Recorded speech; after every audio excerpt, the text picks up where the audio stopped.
Raider Nation, listen up, because there's a major shift brewing in Las Vegas. And it all starts with a name you better get used to hearing every single Sunday this fall. Ashton Jeanty. That's right, the rookie running back taking Como. Numero 6. Overall is already turning heads at training camp. And if we're being honest, it looks like the Raiders are ready to hand him the keys to the entire offense. Forget running back by committee. That's out the window. What we're seeing now is a team laser focused on building an offensive identity around one dynamic, explosive back. And that back is Jeanty. When Vincent Bonsignore dropped his latest 53-man roster projection, it wasn't just your usual shuffle of fringe players. This one gave us some serious insight into what's going on behind closed doors in that Raiders facility. And what stood out the most, the way the staff is already talking about Jeanty as the guy. Not just a contributor, not just a player. They'll work in here and there, but a true workhorse, a foundational piece. And honestly, if you spend a top 10 pick on a running back, what else are you supposed to do? Sit him, rotate him in on third downs? No chance. You drafted him that high because you believe he can carry the load. And from everything we're seeing, he's ready for it. Now, let's be real. There's only one thing that could stop Ashton Jeanty from having a monster rookie. Season. And it's not the playbook. It's not the competition. It's not even the transition to the pros. It's the offensive line. Because no matter how talented a running back is, and trust me, Jeanty is that talented, if the guys up front can't win their matchups, none of it matters. We saw this movie with Saquon Barkley early in his career. We saw it with Najee Harris. Explosive backs running into brick walls. The Raiders cannot let that happen with Jeanty. If you're giving this kid over 300 touches, and you should, you better have a line that can open some lanes. Speaking of touches, let's talk about expectations. I'm not here to be conservative. I'm not giving you some wishy-washy projection. I'm saying it right now. I want 20 touches per game. That's a mix of carries and catches, but 20 total. And if you do that over 17 games, that's 300 40 touches in a season. For context, the last rookie to get that kind of workload was Najee Harris back in 2021. And guess what? Jeanty is more explosive than Najee, more dynamic in space, a more natural fit in both the run and pass game. You put him in that Barkley, Zeke, Doug Martin conversation, and he's holding his own. Let's not overthink this. If you have an elite talent, use him like one. Don't get cute. Don't outsmart yourself. Put the ball in his hands and let him do what he does best. Punish defenses. So if you're still wondering who's going to be RB2 behind Jeanty, honestly, it doesn't matter all that much. Whether it's Zamir White or Raheem Mostert or anyone else in that room, they're playing second fiddle. This offense is going to flow through Ashton Jeanty. The only real question is whether this coaching staff gives him the platform to explode the way we all know he can. And since we're talking roster battles, let's shift to another hot topic.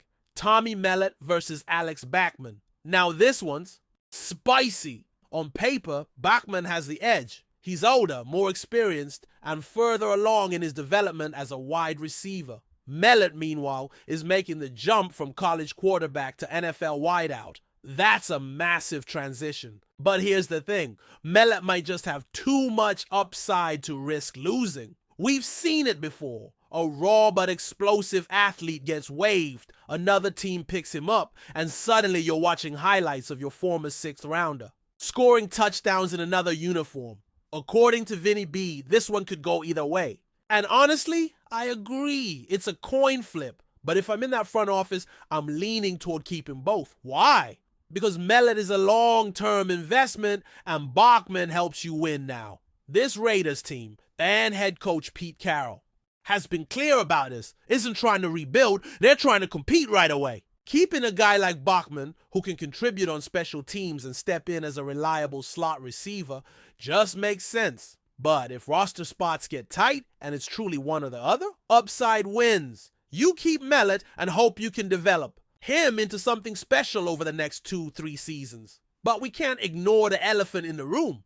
The offensive line is still a major concern. Bonsignore's report downplayed it, but I'm going to keep it real with you. This group is shaky at best. Right now, Jackson Powers, Johnson, and Meredith are penciled in as starters at right guard and center. Alex Kappa and Thea Munford are your top backups, and I'm sorry, but that doesn't inspire confidence. Kappa hasn't been healthy, and when he has played, he was flat out bad last season. The numbers don't lie. The tape doesn't lie. And Munford, he's simply not good enough to be one injury away from starting. So what's the plan? Hope and pray nobody gets hurt?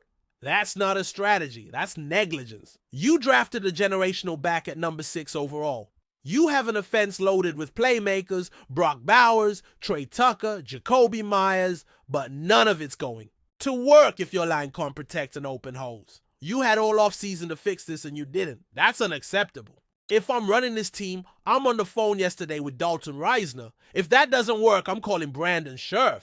If that doesn't work, I'm calling anyone with a pulse and an NFL start at guard. This is about protecting your investment. Jainty can be offensive rookie of the year. He can be a franchise cornerstone, but you can't ask him to do it behind a patchwork line. You already blew it by not drafting a premium guard. Now it's time to course correct, because if Kappa and Munford are your safety net, you're not serious about winning. You're setting this team up to fail. And that's a hard pill to swallow when everything else, from the new coaching staff to the revamped skill positions, is pointing in the right direction. Now on the defensive side, I'm not going to lie. I'm even more concerned. Vinny, B said that defensive line depth isn't a need right now. I gotta call that out for what it is, pure fiction. I don't know what roster he's looking at, but it's not the same one I've been breaking down. Christian Wilkins is gone, John. Jenkins is gone. Bilal Nichols is gone. You lost multiple veteran bodies, and all you've done is hope that guys like Tyree Wilson and Booker magically develop into difference makers overnight. I love the upside of some of the rookies, guys like Tonka Hemingway and J.J. Piss. But banking on them this early is risky business. Let's be real. Max Crosby is a superstar. He's one of the most relentless edge rushers in the league. But even the Max can't do it alone. If teams know they can double him every play because no one else on that line is a threat, you're wasting his prime. You're taking away his ability to change games. And we saw it last year. When the interior collapsed, teams just ran our ball down our throats or gave their quarterbacks all day to throw. You cannot win in the NFL if you get beat in the trenches. You just can't. That's why this defensive line group has me losing sleep. And no disrespect to the coaching staff, but if you're telling me we're going to roll into the season with this unit and call it depth, that's a lack of awareness. You need reinforcements. You need veterans. Guys like JADEVEON CLOWNEY or Zadarius Smith might not be in their prime, but they can still contribute. And more importantly, they can raise the floor of this group. You want to talk about Quinton Jefferson, William Golston, even Matthew Judon if the price is right. I'm all ears. Because right now, this team isn't deep. It's desperate. And one last thing, the linebacker situation isn't exactly inspiring either. You've got Robert Spillane, Divine Diablo, Curtis Bolton, and Luke Masterson all on short-term deals. There's no long-term solution in place. And while the coaches are high on Ikenna Enechukwu and Cody Lingenberg, those guys are still developmental. Matt Jones is a name that keeps popping up, an undrafted free agent who's flashed in camp. But let's be honest, he's a downhill thumper. He's not giving you anything in coverage. And if we're building a modern defense that can keep up with tight ends, slot receivers, and pass-catching backs, we need linebackers who can run and cover. That's why I'd rather keep a guy like Amari Gaynor. He's not perfect, but at least he gives you something different. So yeah, Raider Nation, there's a lot to be excited about, especially on offense. Ashton Jeanty is the real deal. Brock Bowers might be the most versatile weapon in the league, and if the stars align, this could be a top 10 offense. But we need to be honest about where the holes are. The offensive line is a mess. The defensive line is a gamble. And unless some of these young guys step up in a big way, we could be wasting a lot of talent on both sides of the ball. Before we continue, don't forget to subscribe to our channel and give this video a like. Your support helps us keep bringing you the latest updates on our Las Vegas Raiders. And don't be shy, drop your thoughts on the news in the comments below. Las Vegas might be on the verge of one of the most intriguing defensive moves of the NFL offseason, if whispers from team insiders are to be believed. According to sources who claim to be close to the Raiders' front office discussions, veteran the edge rusher JADEVEON CLOWNEY is preparing to sign a contract that will bring him to Allegiant Stadium for the 2025 season. While the team has yet to make any official announcement, the possibility of pairing Clowney with the Raiders' current pass rushing talent has already ignited excitement among fans and analysts alike. The timing of this rumored signing couldn't be more strategic, with the AFC West shaping up to be an all-out arms race on both sides of the ball. Clowney, known for his explosive burst off the line of scrimmage and his versatility in both rushing the passer and containing the run, would add a layer of unpredictability to a Raiders defense that has shown flashes of brilliance but lacked consistent dominance. Some in league circles believe that this move has been in the works for weeks, with quiet negotiations taking place behind closed doors, and the Raiders simply waiting for the right moment to make the news public, potentially during a high-profile media event. If this rumored acquisition becomes reality, it could signal a bold shift in the Raiders' defensive philosophy for 2025. Clowney's career has been defined by both his undeniable talent and his somewhat nomadic NFL journey, having played for several teams over the past few years.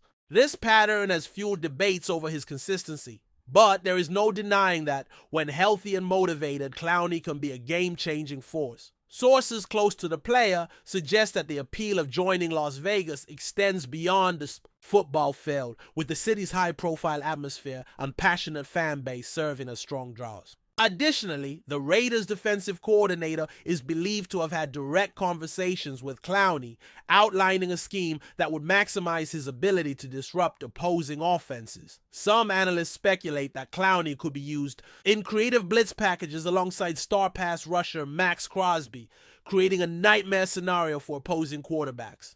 While skeptics point to his injury history and question whether he can sustain high-level play for an entire season, the buzz around this potential signing is growing louder, and the prospect of Clowney donning silver and black has quickly become one of the hottest topics of the offseason. What makes this rumor even more compelling is the sense that both Clowney and the Raiders are in positions where they need each other. For Clowney, a strong season with Las Vegas could not only rejuvenate his career, but also silence critics who have labeled him as a player who has yet to fully live up to his immense draft day hype. For the Raiders, the addition of a proven edge presence could help them close the gap in a division dominated by elite quarterbacks, where pressuring the passer is essential to survival. Insiders hint that the front office has been aggressively seeking ways to bolster the defense, especially after several games in 2024 exposed weaknesses in containing mobile quarterbacks. Clowney's unique blend of size, speed, and football instincts fits that need perfectly. While the rumored contract details remain under wraps, there is talk that incentives related to sacks, tackles for loss, and team performance could be included, ensuring that both sides have something to gain. The possibility of adding such a high-profile name to an already competitive roster is generating waves of speculation across sports talk shows and social media platforms, with many fans already envisioning the havoc he could wreak in black and silver. However, not everyone is convinced that this move would be an instant success. Some former players and analysts caution that integrating a player like Clowney into an established defensive system is not as simple as it sounds.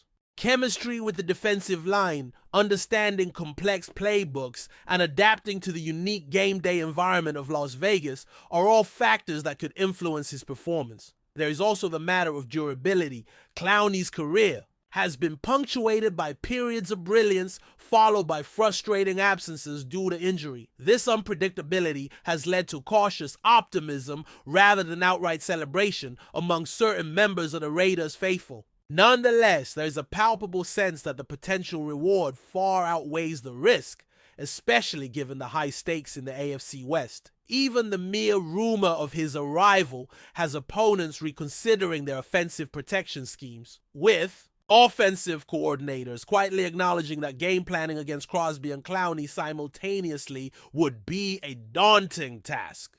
If nothing else, the speculation has already shifted the offseason narrative in Las Vegas, putting the Raiders' defense at the forefront of league-wide discussions before training camp even begins. The ultimate question, of course, is whether this rumor will solidify into reality or fade into the background as just another offseason headline. The Raiders have been known to make splashy moves in the past, and Clowney's signing would fit that mold perfectly, adding both star power and strategic depth to the roster. If the deal is finalized, preseason games will offer the first real glimpse of how Clowney fits into the defensive puzzle and whether he can help elevate the team to contender status. In the meantime, the speculation continues to swirl, with each passing day bringing new insider reports, cryptic social media posts from players, and growing anticipation among fans. The idea of a relentless defensive front anchored by two of the most feared edge rushers in the league is enough to make the Raiders' faithful dream of a postseason run in 2025. Whether or not Clowney ultimately takes the field in silver and black, the buzz surrounding his potential arrival has already achieved one thing: reminding the NFL world that in Las Vegas, even the offseason can feel like the main event, and sometimes the whispers in the shadows are just as thrilling as the games themselves. That's it for this update. If you enjoyed the video and want to stay updated with exclusive news about our Las Vegas Raiders, be sure to subscribe to our channel and hit that like button. We can't wait to hear your thoughts in the comments. See you in the next video.